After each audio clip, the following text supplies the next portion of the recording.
Hey, what's up, everybody? Welcome to Comic Book Club. I'm Alex. I'm Justin. And Pete is still away, but we got 2 reviews for you guys. We're going to be talking about Thor Giant Size Finale #1 and Dark Avengers Ares #2. We'll get to why those 2 are related in a moment. But first, let's talk about Thor Giant Size Finale #1, wrapping up JMS's run on Thor. Which I've loved.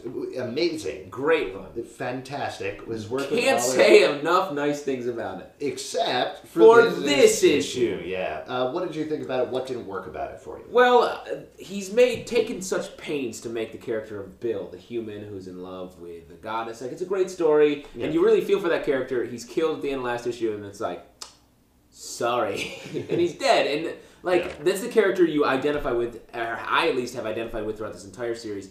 And to see him just dead and everyone being like, yeah, he died, let's bury him. Here's the thing about this. It's very hard to separate this issue from the backstage stuff that I think that's going on. Because JMS is writing as Thor. He was writing in his own bubble. Marvel had told him, they had said, look, we're going to give you a year to write whatever you want in Thor, and we're not going to put Thor in the main Marvel universe. And at a certain point, they stretched it even to 2 years, so great for Marvel for doing that. That's awesome. I know, when you have a big character like that, you have to work them back in. That's just the way the industry works. Right. But JMS left the title as soon as they decided to do the Siege thing that's happening. Clearly Thor's going to be at the center of it. Yeah, it's going to be at the center of it. And this issue feels... It's good. It's well done, but it's so half-hearted. It feels like all the energy has gone out. It feels like... Okay, and I'm wrapping up my thing about Bill and I'm done. Right. Very truncated. Also, I think it's weird we're left here, not to spoil this for you, but the big change in Thor is that Blake now has a limp. It's like, wow. It feels like maybe that was his long game. He was going to do that eventually, and it feels like it would have been more substantial if it had happened in an ongoing series. Even so, giving a guy a limp? How is that a big story? I was bringing the character...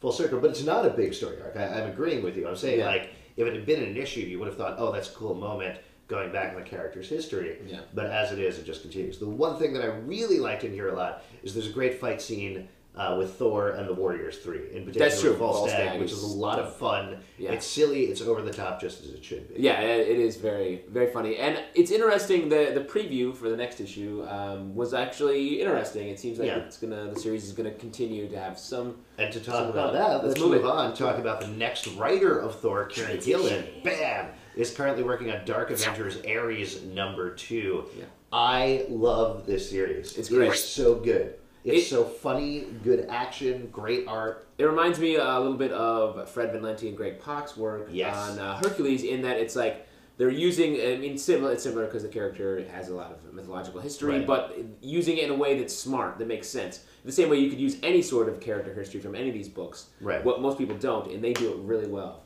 Yeah, I would love to see, after this Dark Avengers Ares series is concluded, I would love to see an Ares ongoing with Kieran Gillen at the helm, sort of working hand in hand with Hercules. Yeah. So that you could have the sort of thing that happens with a lot of other family titles, where you have both of them running concurrently, and then occasionally they twist and cross over, and then they split apart. I think that would be really, really cool. And I think they're very complementary with each other, that where Hercules deals very well with emotion, and it does have big action, but it's a little funnier. Yeah. Ares, on the other hand, is more action-y. It's still funny, but not quite as funny. Yeah. So they complement each other very nicely, I think. Totally. I think you're making a great case. That will never happen. But I really appreciate you saying Well, there's this alternate universe where there's an Ares series, there's a Hercules series. There's a Cypher series. Yeah. Well, there's a Cypher universe, right? Where, the Cypherverse. Yeah, it's radical. Cypherverse United, great. I was in your dimension for a while. Cypherverse it was great because I passed it, me and Bill Sienkiewicz passed it back and forth and drew it out. It's amazing. Your art has really improved. Thank you. I don't even honestly remember whether Bill Sienkiewicz drew reviews back in the day. That's close enough, probably. Yeah. I agree. This issue's fantastic.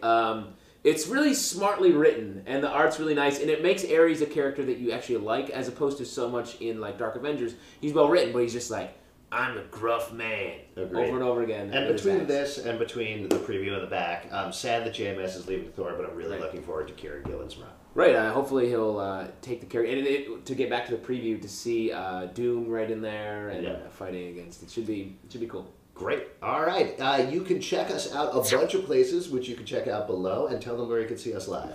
Every Tuesday night after we do our People's Improv Theater show at 8 o'clock in the city, we go out to a little bar. And boy, do we have a couple cocktails. Just get a little rowdy. Tip 'em if back. you ever see the show Gossip Girls, you know what's going on. Yeah, we are gossiping all over the place. Come watch us gossip.